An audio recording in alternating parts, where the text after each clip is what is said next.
Hey guys, Philipp Schaedler here with my monthly real estate podcast report. It's the Real Estate Chronicles for August. Let's dive right in and see where we are with the what we're going to talk about today. First of all, interest rates are still about 6.5% for a 30-year conventional fixed. It's still a bit too high. I think that when the rates come down, there's supposed to be a rate drop next month.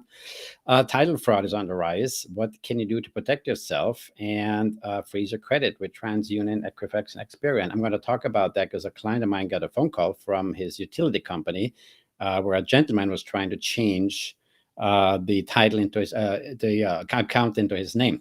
Agent commissions haven't changed much. This is interesting because due to the NAR lawsuit we had last year, a lot of people thought that would grossly affect the agent's commission. It has not. 83% of sellers are going the traditional route, meaning they're going with the 5 or 6%, where half goes to the buyer agent and half goes to the seller agent, and selling a home in 11 steps. So let's have a look at, first of all, really quick, the rates. The rates are at 6.58, 30-year fixed. Let me refresh that. Hasn't changed much. So that is still plaguing the industry.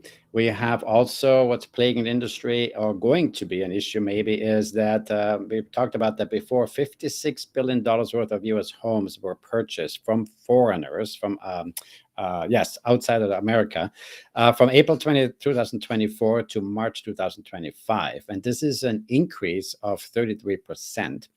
And where they're coming from is China, Canada, Mexico, India, and United Kingdom primarily. This is 50%, is almost 50% is all cash purchases. So, and the destinations are Florida, California, Texas, New York, and Arizona. This is where they go to. What happens though when investors buy all these properties? Well, one of the things is it depends if they're going to be doing a buy and hold or buy and flip. So if they buy it and flip it, then that would mean that the prices will go higher for future buyers. This is not good for buyers who are, let me just go into another real quick, buyers who are first-time home buyers, right? It would not be good for them. And here you can see this as well here. Foreign buyers dominate Miami's new condo market. Americans increasingly priced out of the market. So when investors buy properties cheap, and I have that with my listing. I mean, like show you real quick with my listing, we have a lot of investors right now making offers. So this is a listing I have currently in Brentwood at $995,000. And investors come in at $200,000-$300,000 below because they know they have no or almost no buyers competition, because the buyers with the 6.5 interest rate are standing on the sidelines waiting for rates to drop to come in. When the rates drop, if the rates drop, when the rates drop to 6 or even 5.5%, the market will ignite. The market will just blow up. I would be pretty certain of that. If that's going to happen, we don't know. Let's go back and see what else we're going to talk about here really quick. I want to make this as short as possible. Okay, so fraud is on the rise. So this is what happened. A client of mine told me the other day that he received a phone call from his utility company where a gentleman was trying to change the account into his name. Of course, my client is the sole owner of the property. He says this was fraud, and he's lucky that the utility company even called him. I'm sure not every utility company would call you if that happens. He's lucky. He also owns several properties, meaning that his utility bills are just being paid from an account. Nobody actually looks at the real bill anymore to see if the address matches, right? This is important to check every now and then. This is also why my title rep highly recommends that all the addresses you have with different departments, let's say you have 1 or 2 properties. One property's county mail goes to the PO box. The other property's county mail goes to the actual address or to yet another address. This makes it more difficult for things to be caught because there's a disarray there. So the address where the county mail comes to, utilities should all be the same address. That's number one. Number two, what can you do? So there are title lock companies, and you've heard it probably on TV. Title lock companies promise you up to $1 million restitution fee if somebody messes with your title. However, I believe, I'm not saying anything against the title lock companies. This is different from title insurance. Please be aware that title insurance, when you purchase a property, is just insuring the past history of the title, not what's going forward, right? This is important to know. For that, you need to do one or two things. Either you get a title lock company, but the LA County, for example, this is what I did with my property. I don't have title lock. I have a hard time believing that they would actually spend $1 million to restore everything to the original owner, but more so, they cannot prevent it. They can also be alerted, and then they will alert you if I have a title lock policy, I would imagine. And then once the disaster has happened, they will help you pay to restore the title to the original owner. Now, the county has a measure, and I want you to, let me see if I can get to this really quick, because I had it set up here somewhere. The LA County, let me see if I can find it real quick here. LA County Assessor, there we go. So if we go to this website here, let me just share the screen 1 second real quick. Let's see here. So if you go to this website, you would then go into Real Estate Toolkit right here. You click on that.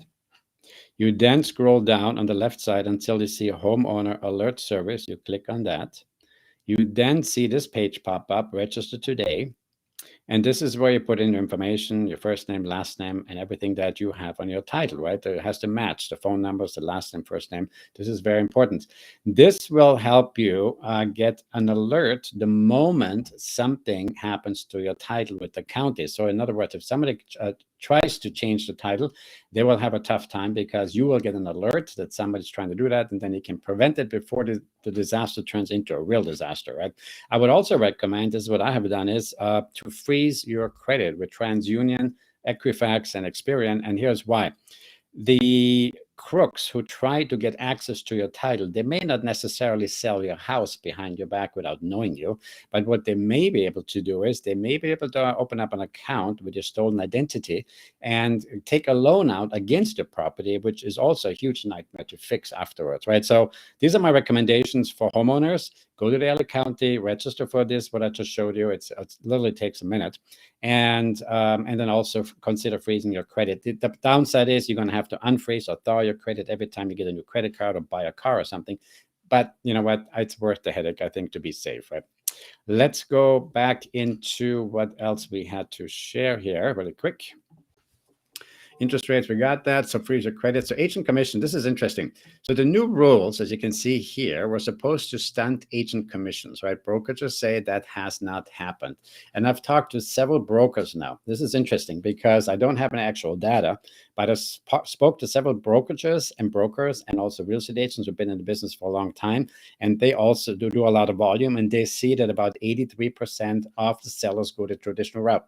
And this is interesting because I had this happen here with my listing here, right? So we had a real estate agent come in with, here we just put in new floors, with a client, and they were very interested, right? So the real estate agent takes me aside and says to me, okay, so expect to receive an offer by tonight or tomorrow. And by the way, what is your seller paying for the BAC, the buyer agent compensation? So she wanted 2.5. I told her my seller, unfortunately, is not offering that. She was very shocked. She was really disappointed in a way, and just basically walked away and ghosted us. It was gone. And her client next to her fully supported her. Her client is an investor and probably thought, why should I have to pay the fee? When my seller probably thought, why do I have to pay the fee if the buyer agent will pay the fee? But anyway, they basically walked away from this. So now what I would recommend is that sellers consider going the traditional route, either with 5% or 6%, whatever the listing agent presents to you or negotiates with you. And here's why: because if you have a home for sale, and let's say you need to be elsewhere in 6 months, you have a timeline. Well, if your home sits on the market for a long time, because buyer agents may not be eager to show your home after they called the listing agent to find out what kind of commission they offer, right? So, for example, I have a client now. She is a single female and she wants to purchase, but she told me, only show me properties where the seller pays my fee, because she can barely pay the down payment. So she would not be interested in anything else. So that's, of course, makes it complicated, because now I have to first of all, look at all the criteria, look at the properties that fit her criteria, then call that listing agent and find out, is the property still available? Yes, it is. By the way, do you guys offer buyer agent compensation? No, we don't. Okay, thank you, good luck, and goodbye. And this has happened, right? And this is what I have to do now for this particular client. So anyway, the point I'm trying to make is that if you have a timeline, you want to consider going the traditional route, because then you have the biggest effort for other agents to come in and make offers. Again, it's negotiable, but this is something I recommend, and I've seen it over and over again. It backfires when you try to save the buyer's agent commission, because you're going to be on the market 180 days or more, and then your timeline is messed up. Whenever, let's say, you have to move to another state, it's all messed up. So just something to think about. And this is equally important as the pricing right now. What I found out right now is that properties sell faster if they're turnkey. Properties that need work are longer on the market. So that's also something for sellers to consider right now. If you put your property in the market, really make sure that you don't overprice and have the house be in sellable condition. I always ask my clients, if I ask them on the phone, what is your property? What's the condition of your property from a scale from 1 to 10? 10 being the best, it needs nothing. 9 would be a paint job, and 5 would be small remodeling, and 1 would be a major remodel, And so I had a lady tell me she has a property that's about a 7. It could be a 6, who knows? When I go there, I find out. But I told her, I said, I would recommend fixing the place up. This is also why I recommend all homeowners to always keep your property in sellable condition. You never know. You might have a job transfer, family issues, whatever. You might just suddenly have to go. The last thing you want to do is be delayed by, 2-3 months of doing remodeling or construction or something. Anyway, that's just my philosophy. Let's see what else we had here to discuss. I'm going to try to make this quick here. Selling a home in 11 steps. Yes, we have that. I think the rest we talked about. Yes. Getting to the end. That's great. So selling a home in 11 steps. First is, of course, decluttering your home. This is extremely important. This is also falls in the category of depersonalizing your home. So when buyers walk through your house, potential buyers, they do not want to see grandma and grandfather's pictures on the wall, because they feel like they're intruding into a personal space, a private space. Think of it more like a furniture showroom that you walk into with neutral paintings, neutral artwork, nothing related to the homeowner's personal life. But this is important. Set your timeline. Again, I was talking about earlier, when you sell a house, you have a timeline. When you want to move, when you want to be closing escrow, what's your timeline, right? If it's a month, a year out, you have more time. If it's 6 months, 4 months, you really got to be aggressive with your marketing and your pricing strategy. And with a pricing strategy, very important to not let the emotional attachment to the house be incorporated into pricing strategy. That can backfire big time. 70% of homeowners do it on a daily basis in America, but it's just not a good idea to test the market. Interview and hire real estate agents. So yes, of course, you want to interview real estate agents. You want to make sure they have a game plan, have a marketing plan, have a timeline laid out for you. They have a good team behind them with escrow and title and inspections. So that's very, very important. They have to have a plan. Make repairs and upgrades. Again, I talked about it earlier.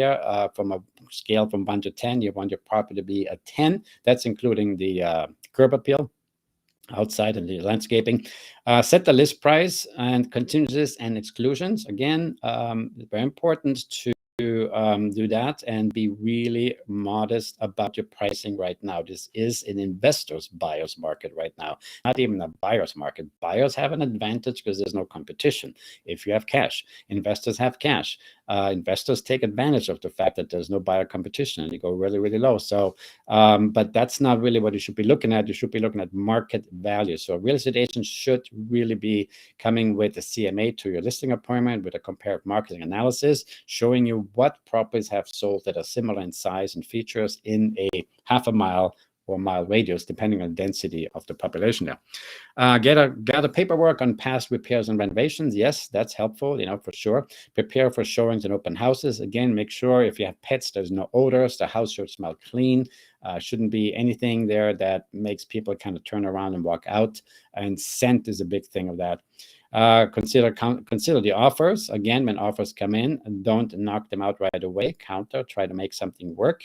It is a delicate time in the market. Prepare for inspections, close, and then pack and move. So basically, those are the things you should be doing when you plan on selling a house. Here on the bottom, you'll see again the title fraud alert for the county, LA County. I'm not sure if your county does it, but I highly recommend looking into it. And again, this is, I think, it. Thank you so much for your time. And if you have any questions, please call me at 310-918-2260 if you have any real estate related question. Thank you so much. Until next time.